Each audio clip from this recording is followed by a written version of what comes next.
오늘은 우리 마태복음 14장부터 18장까지의 말씀에 대한 이야기입니다. 믿음의 능력과 중요성에 대한 이야기입니다. 믿음이란 말이 너무 많이 얘기되고 있죠. 믿음이란 말에 대해서 너무 많이 표현되고 있죠.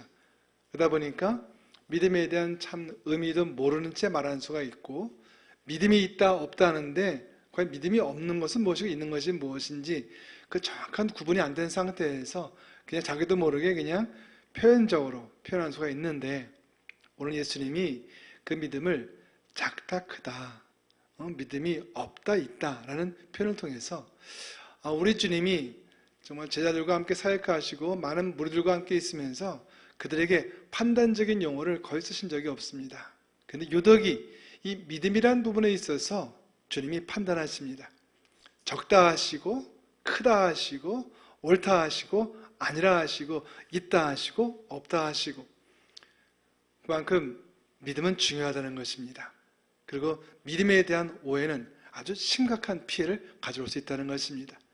믿음이 어떤 것인지, 그리고 그렇다면 그 기준에 따르면 나는 그 믿음이 있는 사람인지 없는 사람인지, 또 내 믿음은 큰 믿음인지 작은 믿음인지, 주님께 칭찬받는 믿음인지 책망받는 믿음인지 돌아보는 것. 그것은 오늘 14장부터 18장까지 주어지는 마태복음 말씀의 핵심적인 이야기입니다. 먼저 그 배경을 보게 되면 세례 요한이 죽습니다. 그 당시를 보면 가장 유명한 두 분이죠. 예수님과 세례 요한. 세례 요한과 예수님. 어떤 분들은 세례 요한이 먼저다, 나중에다 하면서 세례 요한은 마치 그 당시에는 예수님과 같은 급, 같은 격으로 이야기되는 분이니 사람들의 의견이 나눌 수 있을 텐데, 이제 세례 요한이 죽었습니다. 자연스럽게 이제 모든 관심과 모든 이야기의 초점은 예수님께로 모여집니다. 이제는 예수님께로 모여져서 예수님 한 분에 집중된 상태로 복음서가 진행이 됩니다. 그런 상황도 예수님이 역시 예상대로 큰 이적 기적들, 오병이어 기적, 또 무리로 걸으시기도 하고 이런 기적들을 행하십니다. 수많은 병자들을 고치십니다.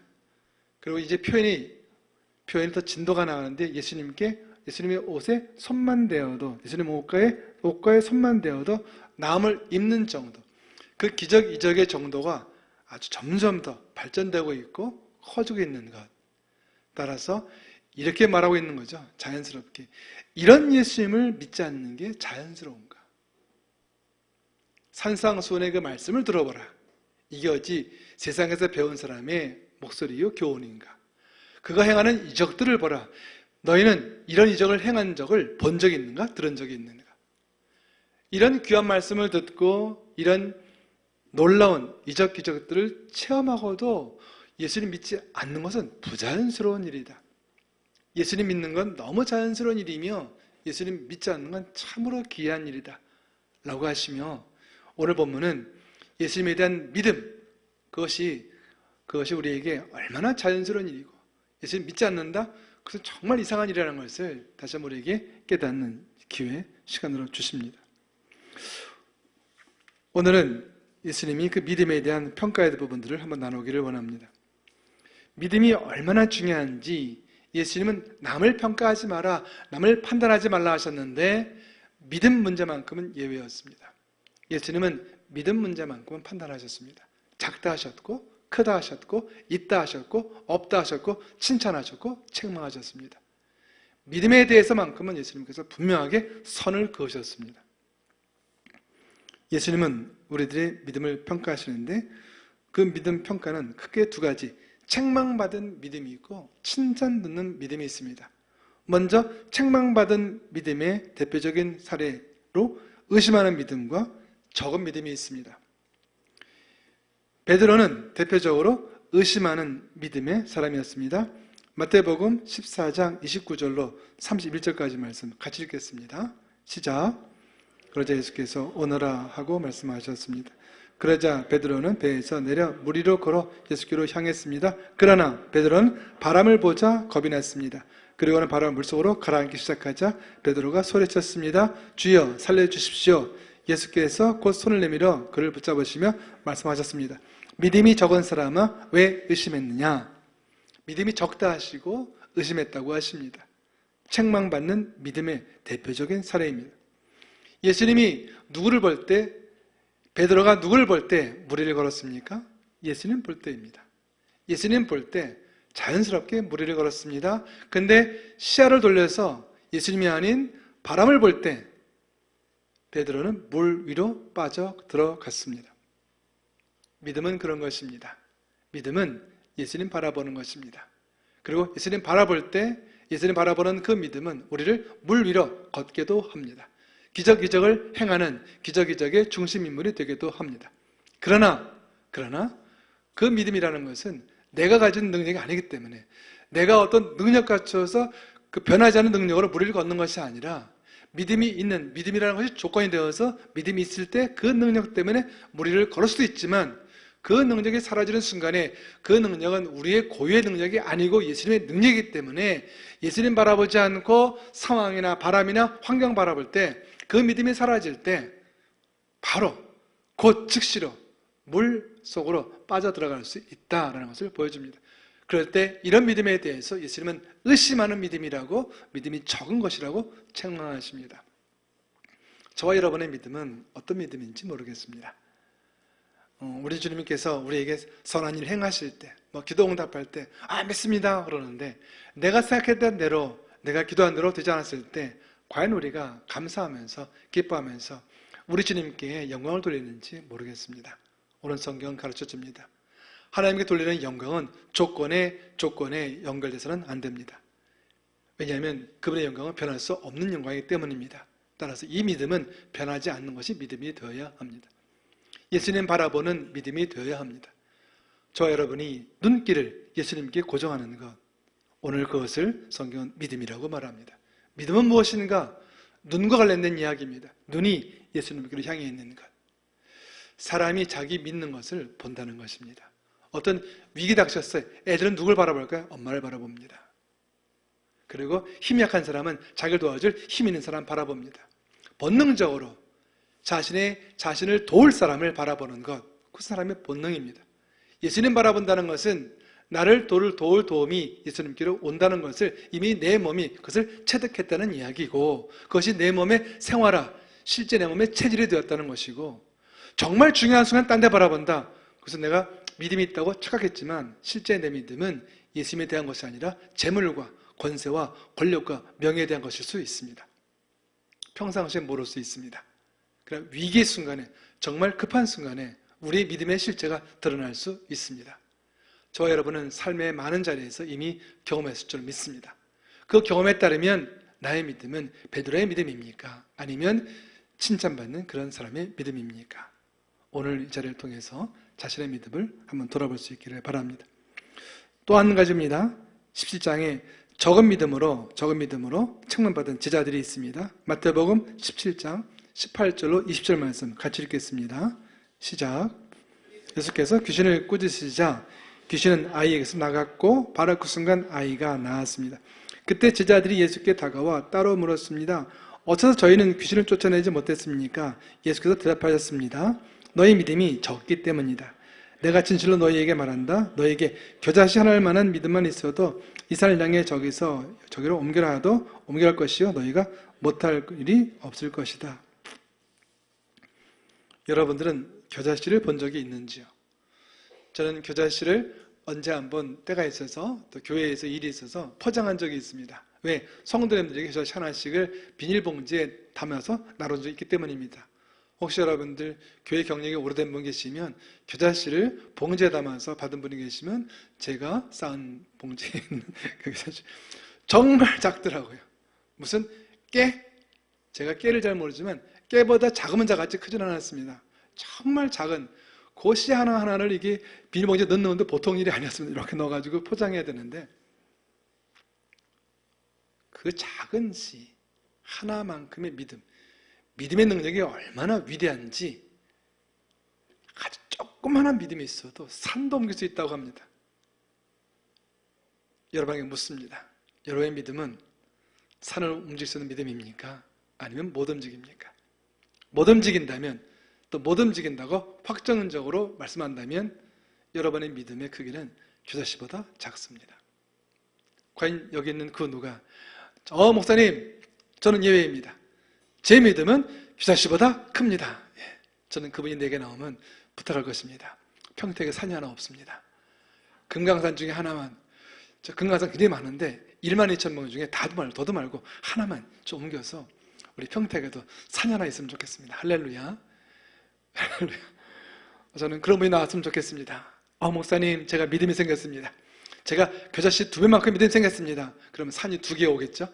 그럼 금강산 중에 봉 2개가 평택으로 올 수 있기를 바랍니다. 믿음의 위력이 얼마나인지를 보여주는 이야기입니다. 우리가 믿음에 대해서 어떻게 알고 있든 그것은 착각이고 오해일 수 있습니다. 믿음이 얼마나 대단한 것이든 조그마한 겨자씨만한 믿음이 있어도 산을 움직일 수 있습니다. 또 예수님이 어떤 제자들에게 믿음이 작다 했을 때 우리가 함부로 보면 안 됩니다. 이렇게 말하는 것입니다. 제자들아, 너는 왜 산을 못 움직이느냐? 이렇게 말하는 것입니다. 제자들의 믿음이 없는 게 아닙니다. 우리 기준 따르면 제자들은 믿음이 큰 사람들입니다.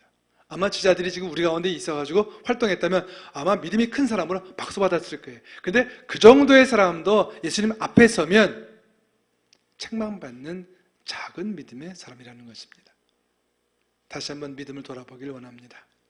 믿음은 무엇인지, 우리가 믿는다 하는데 그 믿음의 실체는 무엇이며, 믿음의 내용은 무엇이며, 믿음의 범위는 어디까지며, 정말 나는 주님 명하시면 산을 옮길 수 있는 믿음인지, 주님 명하셨는데도 주님 그건 좀 과하십니다. 제가 뭐 믿음이 있다고는 하지만 산을 움직이는 거 주님 그건 아니죠. 너무 무리하신다. 죄송합니다. 이렇게 아주 겸손한 척하면서 정말 영적으로 교만해서 하나님이 할 수 있다 해도 할 수 없다고 말하는지, 저는 성경에 산을 옮길 수 있다 했으면 그 누가 얘기해도 믿음이 있으면 산을 옮길 수 있습니다 라고 말할 수 있는, 그것이 가식적이 아닌 정말 저와 여러분의 진심 어린 믿음이 되기를 축복합니다. 이제 책망받은 믿음의 2사례를 지나서 그렇다면 칭찬받는 믿음을 보겠습니다. 마태복음 15장 26절로 28절까지 말씀 읽겠습니다. 시작. 예수께서 대답하였습니다. 자네들의 빵을 가져다 개들에게 던져주는 것은 옳지 않다. 그 여인이 말했습니다. 그렇습니다. 주여. 하지만 개들도 주인의 상에서 떨어지는 부스러기는 먹습니다. 그제야 예수께서는 여인아, 내 믿음이 크도다. 내 소원대로 될 것이다 라고 대답하셨습니다. 그리고 바로 그때 그 여인의 딸이 나았습니다. 가난한 여인이 있었죠. 자기 딸이 귀신 들렸죠. 주님 고쳐주십시오. 그런데 이 여인은 이방인이었는데 난 이방인은 관계없어. 내게 이방인은 개 같은 존재야. 좀 당시 예수님의 표현이 굉장히 과격하지만 아마 이것은 그 여인을 시험하기 위한 어쩔 수 없는, 왜냐하면 이런 표현을 쓰신 적이 없거든요. 아주 과격한, 정말 그 여인의 믿음을 보고 싶었고, 더 정확히 말하면 그 여인이 가진 믿음을 이미 알고 계셨기 때문에 그 여인이 가진 믿음을 지금 있는 저와 여러분에게 보여주고 싶어서 그 가나안 여인에게 아주 극한 말을 하십니다. 그런데 이 여인은 예수님의 기대대로 반응합니다. 상관없습니다. 예수님 뭐라 하시든 예수님은 항상 정답이시기 때문에 그 표현에 저는 반응하지 않습니다. 그렇습니다. 만약 예수님이 저를 개로 보시면 저는 개로서 예수님께서 떨어지시는 상에 있는 부스러기를 먹겠습니다. 예수님이 내 믿음이 크도다 하십니다. 어떤 상황에서 주님, 제가 이 상황은 이해가 안 됩니다. 주님, 예수님 이러시면 되겠습니까? 아니, 이렇게 믿음이 좋은 사람이 왜 이런 일을 겪습니까? 저는 이해가 되지 않습니다. 내 이해관계를 따라서 예수님이 하신 일, 주님 하신 일에 대해서 옳다 그러다, 좋다 나쁘다를 판단한다면 그것은 주님께 칭찬받는 믿음의 사람이 아닙니다. 믿음이라는 것은 다 믿는 것입니다. 그 누가 뭐래도 예수님이 하셨다, 그걸 믿는 것입니다. 예수님은 선하시기 때문에 우리의 이해를 넘어서서 그분이 행하신 모든 일은 선합니다. 그분이 하신 모든 말씀은 우리의 이해관계, 경험, 지식을 뛰어넘어서 그분이 하신 모든 말씀은 진리이고 옳습니다. 이것이 믿음입니다. 성경에 어떤 말씀이 주어져 있든 나타난 모든 말씀을 주님이 하신 말씀이란 단 하나의 이유 때문에 온전히 믿는 것, 그것이 믿음의 사람, 칭찬듣는 믿음입니다.